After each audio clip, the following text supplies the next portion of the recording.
sozinho não estou.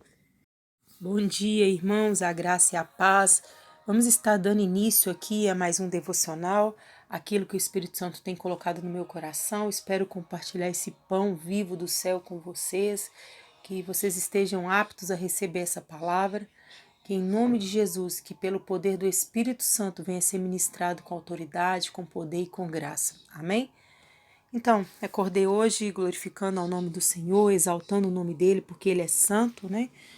E uma das mensagens que o Espírito Santo me trouxe ontem está lá em Lucas, no capítulo 4, a partir do versículo 14. E então, pela virtude do Espírito Santo, voltou Jesus para a Galileia e a sua fama correu por todas as terras em derredor. E ensinava nas suas sinagogas e por todos era louvado. E chegando a Nazaré, onde fora criado, entrou num dia de sábado, segundo o seu costume, na sinagoga e levantou para ler. E foi-lhe dado o livro do profeta Isaías. E quando abriu o livro, achou o lugar em que estava escrito: O Espírito do Senhor é sobre mim, pois que me ungiu para evangelizar os pobres, enviou-me a curar os quebrantados de coração, e a apregoar liberdade aos cativos, e dar vista aos cegos, e pôr em liberdade os oprimidos, e anunciar o ano aceitável do Senhor. E cerrando o livro e tornando a dá-lo ao ministro, assentou-se e os olhos de todos na sinagoga estavam fitos nele. Então começou a dizer-lhes: Hoje se cumpriu essa escritura em vossos ouvidos. E todos lhe davam testemunho e se maravilhavam das palavras de graça que saíam da sua boca e diziam: Não é esse o filho de José?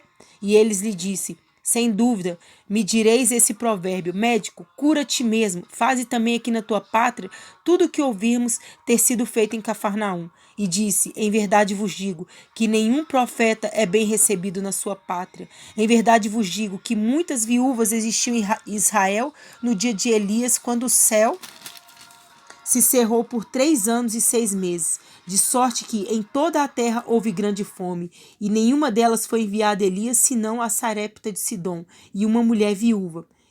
E muitos leprosos haviam em Israel no tempo do profeta Eliseu, e nenhum deles foi purificado, senão Naamã o sírio. E todos na sinagoga, ouvindo essas coisas, se encheram de ira, e levantando, o expulsaram da cidade e o levaram até o cume do monte em que a cidade deles estava edificada, e para dali o precipitarem. Ele, porém, passando por meio deles, retirou-se. Então, irmãos, o que acontece? Essa história, Jesus estava pregando, né, em várias cidades, em vários locais, e o nome dele estava sendo exaltado, as pessoas estavam se maravilhando com as coisas que estavam acontecendo. Mas aí Jesus, ele volta em Nazaré. E quando ele chega em Nazaré, na sinagoga, ele pega o livro e começa a ler as escrituras, e ele revela para todos: hoje se cumpriu o que está escrito nesta palavra, né? Que ele veio para dar liberdade aos cativos, veio para curar, veio para libertar, veio para dar vista aos cegos. E aquele povo, na hora que ouviu aquilo, eles estavam maravilhados, mas ao mesmo tempo, dentro deles, porque Jesus, ele não se impressiona com palavras humanas, por mais que eles estivessem maravilhados ali, Deus conhecia o coração deles, porque dentro deles estava assim: mas esse não é filho de José? Esse não é aquele que cresceu aqui com a gente? Esse não é aquele que jogou bola, aquele que sentou na nossa mesa, que foi na nossa casa? Ele não tinha nada. Ele cresceu aqui com a gente normal, como qualquer outro. Como que ele chega aqui agora e vem falar que ele é o filho de Deus? Que negócio é esse? Nós vimos ele crescendo, nós conhecemos a origem dele, nós conhecemos o seu passado. Como que ele tem a audácia de chegar aqui para nós e falar que ele é filho de Deus? Né? Por dentro deles, eles estavam se questionando. E muitas das vezes, a gente também, como cristão, nós também somos questionados pelo nosso passado, pelo nosso histórico, mas esse não é aquele que andou, que fez e aconteceu, que estava em pecado, que vivia se prostituindo ou vivia bebendo. Quem é ele agora para vir pregar o evangelho para mim? Quantas vezes nós já tivemos essas reações das pessoas que estão ao nosso redor, que cresceram com a gente, que conhece o nosso histórico? Eu me lembro de uma situação que eu preguei no Facebook. Eu falei assim: olha, carnaval, né, coisa de Deus, né, e tal, que a gente tem que se libertar disso, das imoralidades. E eu comecei a pregar no Facebook. Um parente meu me chamou no particular, falou assim: quem é você para pregar? Você vivia em carnaval? Eu falei: gente, Eu falei assim, eu vivi em carnaval, mas olha o que aconteceu comigo, olha o que eu tive que passar por causa dos meus pecados. Jesus me chamou, Jesus me libertou. Mas as pessoas não acreditam, porque elas estão presas, as memórias delas estão presas com aquilo que elas viram. E eu acordei falando hoje com meu esposo aqui em casa, eu falei assim, olha, o Espírito Santo é maravilhoso, o que você viveu ontem não é o mesmo que ele tem para você hoje. Ele vai nos transformando é de glória em glória, de misericórdia em misericórdia a cada dia que se renova, o Espírito Santo vai nos transformando e a gente vai crescendo em graça e em poder. E eu volto a falar a questão aqui da história de Jesus, porque Jesus, até aquele ponto, ele não tinha se manifestado. Até os 30 anos ele estava guardado, ele estava crescendo, ele estava se preparando, criando uma base silenciosa para que o evangelho, para que a verdade de quem ele era se manifestasse diante das pessoas. Mas primeiro ele criou um fundamento, ele tinha uma base, tinha a hora e o tempo certo de Deus usá-lo com autoridade e poder. E as pessoas não entenderam isso. Ah, mas como que um Deus pode ser criado aqui com a gente? Como que um Deus pode, um homem que se diz que é Deus, que é filho de Deus, pode ter sido trocado fralda por Maria, por José? A gente viu. Quem é ele para falar que ele é filho de Deus? Então são esses questionamentos e muitas das vezes as pessoas que estão ao nosso redor também vai questionar. Quem é ela para poder pregar? Quem é essa pessoa que está se dizendo que é cheia do poder do Espírito Santo? Mas algo que eu quero dizer para vocês que quem nós somos, quem realmente nós somos por dentro é o que importa para Cristo. É a transformação que ele vai fazendo. Ontem você foi lá e cometeu um erro, cometeu algum pecado e Jesus vai chegar para você e falar assim, olha, eu não gostei daquilo que você fez ontem, vamos mudar? E Jesus vai te dar a oportunidade de você mudar, de você se arrepender e ele trabalha, porque ele é um pai amoroso, ele entende, ele é longânimo, ele entende os processos que a gente passa. E um dos casos que me chama a atenção agora pela manhã foi a questão de Saulo. Né? Saulo, ele era um perseguidor da igreja, era aquele cara que destruía, que matava. E o que acontece? Quando ele tem um encontro verdadeiro ali com Cristo, os olhos dele foram cegados, né? Pela aquela luz, pelo poder do Espírito Santo, e ele fica 3 dias ali enclausurado.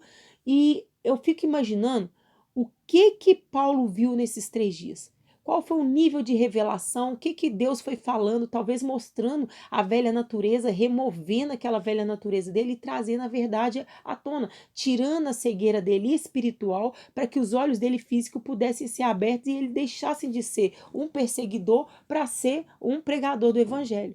Mas quando ele passa os 3 dias, Deus vai ter que levantar uma outra pessoa, que é chamado Ananias, que era um homem de Deus, e vai falar assim, ó, vai lá em Paulo, vai lá em Saulo, e toca nele, que ele vai ficar curado da cegueira dele, porque eu deixei cego para que ele entendesse o meu poder. Aí Ananias, com medo, falou, mas ele é um perseguidor, ele vai matar. Falou, pode ir, porque eu já transformei. Então, queridos, o que eu quero trazer com isso? Quem dá testemunho sobre nós, sobre as nossas mudanças, é o Espírito Santo. Não adianta você querer justificar para as pessoas, eu sou isso, eu sou aquilo, eu sou, Deus fez para mim, Deus mudou minha vida, e querer que aquilo ali vai entrar na cabeça das pessoas, porque não vai, porque quem vai testificar sobre nós é o Espírito Santo que vai usar as pessoas, e quem for espiritual vai entender quem você é. Você não precisa ficar se esforçando para poder falar para as pessoas, eu mudei, eu não sou mais isso, eu não penso mais desse jeito, eu fui transformado. Não. Quem nos justifica é o Espírito Santo. Em Mateus 16, até o versículo 18, está escrito assim: bem-aventurado é Simão Barjona, porque não foi carne e sangue que te revelaram, mas meu Pai que estás no céu. Aqui é Jesus falando, olha, a revelação que o Pedro teve, que Jesus é o Filho de Deus, não foi homens que revelou para ele, foi o próprio Espírito Santo. Então, quem vai revelar o nosso caráter, a nossa identidade espiritual é o Espírito Santo. E quem for cheio do Espírito Santo vai identificar com você no mundo espiritual, vai entender o que você está falando, não vai ter medo de andar contigo, porque sabe quem você é. Agora, aqueles que não sabem, aqueles que têm dúvida, que falam que você é falso profeta, que você é o endemoniado, que você é isso, tantas acusações, tantos rótulos, os quais até mesmo Jesus recebeu aqui nessa terra, sabe o que a gente tem que fazer? coloca um tampão no teu ouvido. Eu não quero ouvir o que essa terra está falando para mim. Eu vou ser direcionado daquilo que o céu está falando a meu respeito. É aquilo que Jesus diz a teu respeito. Então, quando a gente se toma essa posição, essa postura espiritual, as coisas de criança, as nossas meninices, elas vão ser deixadas de lado. Não, eu não vou andar, não vou ser guiado pelo que as pessoas acham ou deixam de achar. Quem quiser andar comigo, que ande. Agora, quem não quiser, eu sinto muito. Eu vou seguir para o alvo, eu vou prosseguir minha caminhada com Cristo, eu vou andar em linha reta, porque eu sei das promessas que estão liberadas sobre mim. E quem quiser usufruir ao meu lado, quem quiser participar comigo na mesa, participe. Agora, quem não quiser, o próprio Jesus nos ensina, sai desse lugar e vai para onde Deus te mandar, porque quem vai ditar o teu caminho, quem vai te direcionar é o próprio Deus. É o próprio Deus, e você tem que confiar nele. A nossa confiança, ela não pode estar firmada nos achismos humanos, do que as pessoas pensam a nosso respeito. Não pode. E Deus está falando assim, ó, coloca um tampão. Eu quero que vocês tampem os ouvidos agora, porque a terra está dizendo ao teu respeito o que disseram, ou deixaram de falar, ou o que eles acham ao teu respeito. Tampa os ouvidos e vá seguir aquilo que eu mandei para vocês fazerem. É isso que o Espírito Santo está nos dizendo. E quem quiser que ande, quem não quiser conversar também não converse, quem quiser estar do nosso lado que seja bem-vindo, nós vamos viver em unidade, viver em união. Agora, aqueles que não nos aceitarem, meu filho, nós não devemos nos prender por isso. Eu lembro do pastor Paulo Júnior, ele falando que ele foi rejeitado dentro da igreja, porque falaram que a pregação dele era horrível, que ele pregava mal, que ele não tinha dom para pregar, que era para ele parar. Então ele foi para a internet e começou a pregar na internet. E de repente, o de repente de Deus, que a gente acha que é de repente, mas que teve um processo aí sobre a vida dele, ele se transformou num dos maiores pregadores. Tem vários títulos aí dentro do YouTube, do canal dele bem visualizado, várias pregações dele tiveram um número de visualização tremenda. Por quê? Porque é isso que Deus faz. Mas nós aqui, a intenção do nosso coração não é se tornar o famoso. Não, não é isso. É simplesmente fazer o que Deus nos mandou fazer. Né? Se Deus mandou ele pregar a palavra e a pregação da palavra foi através do YouTube que trouxe para ele esse respaldo, que seja assim, Deus vai fazer prosperar, porque o que é de Deus vai ter prosperidade. Agora, o que não é, vai acabar. Como Gamaliel falou assim, deixa eles, porque se a obra for de Deus, vai prosperar. Agora, se for humana, vai acabar. E se for de Deus e vocês continuarem tocando naquilo que é de Deus, vocês estarão lutando contra o próprio Deus. Quem vai impedir a obra de Deus sobre nossas vidas? Quem é homem para impedir ou para dizer quem que nós somos ou deixaremos de ser? Né? Então, o que o Espírito Santo fala hoje comigo? Tenho projetos, eu tenho sonhos, eu tenho propósito, e vai seguir para aquilo que eu coloquei para você, vai se dedicar, vai se encher da presença do Espírito Santo cada dia mais, e eu vou encaminhar as pessoas certas que vão estar do seu lado. Quem quiser andar, que ande.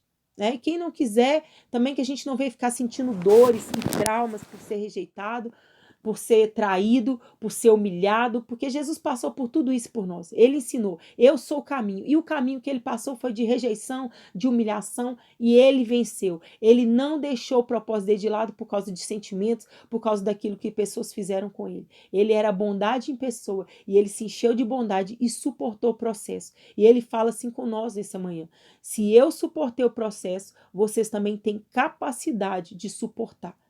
Façam somente aquilo que eu mandei. E não vivam de opiniões humanas. Vive da opinião que o céu tem sobre você e ande na direção daquilo que Deus colocar sobre o teu caminho. Eu vou enviar bons conselheiros, eu vou enviar amigos, eu vou enviar aqueles que vão te ajudar no processo. Mas nem todo mundo, nem todos aceitarão. Nem todos vão entender aquilo que eu tenho sobre a tua vida. Então, as pessoas certas, elas vão te entender. E quem não for, Deus vai tirar do nosso caminhada.